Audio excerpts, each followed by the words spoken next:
Ito yung hagdanan namin. 'Di ba parang may kulang? Wala kasi siyang nosing, yung parang haharang para hindi ka mahulog, may slide para magiging feeling safe yung hagdanan ninyo everytime na bababa, aakyat ka. So, time to DIY. Tara!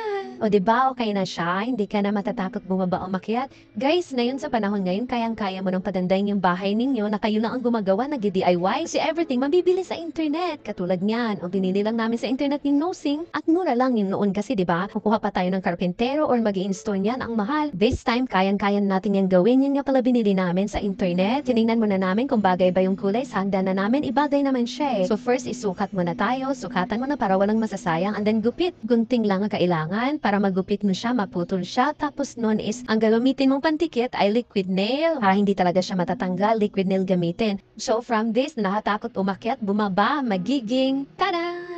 Ganda. Ang tawag pala nito ay anti-slip stair rubber nosing. Ay, ang haba